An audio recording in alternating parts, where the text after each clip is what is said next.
नमस्ते दोस्तों, आप सब कैसे हो। आशा करती हूँ आप सब लोग बहुत अच्छे होंगे। मैं एक होली गीत सुनाने जा रही हूँ, जैसे लगे कमेंट करके जरूर बताना। बाजे नगाड़ा की जोड़ी जहाँ कान्हा खेलाती होली, बाजे नगाड़ा की जोड़ी जहाँ कान्हा खेलाती होली। बागों में बाजे बगीचा में बाजे, बागों में बाजे बगीचा में बाजे, नेमुला पे बाजे झिका झोरी जहाँ कान्हा खेलाती होली, नेमुला पे बाजे झिका झोरी जहाँ कान्हा खेलाती होली। बाजे नगाड़ा की जोड़ी जहाँ कान्हा खेलाती होली। तारा पे बाजे इनारा पे बाजे, तारा पे बाजे इनारा पे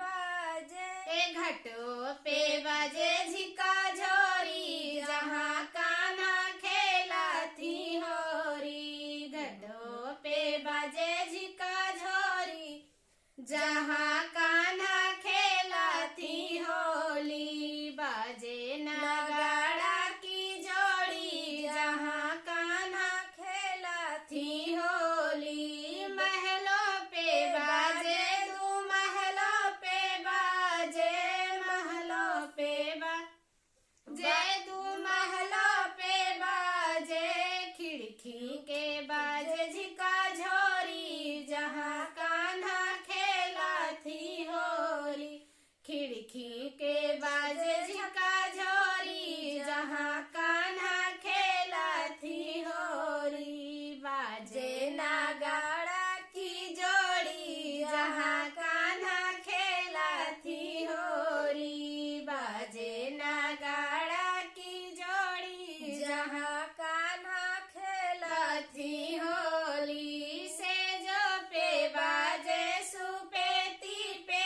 बाजे, सेजा पे बाजे सुपेती पे बाजे, तकियों पे बाजे झिका झोरी जहाँ कान्हा खेलाती होरी, तकियों पे बाजे झिका झोरी जहाँ कान्हा खेलाती होरी। बाजे नगाड़ा की जोड़ी जहाँ कान्हा खेलाती होरी, बाजे नगाड़ा की जोड़ी जहाँ कान्हा खेलाती होरी। जैसे लगे कमेंट करके जरूर बताना।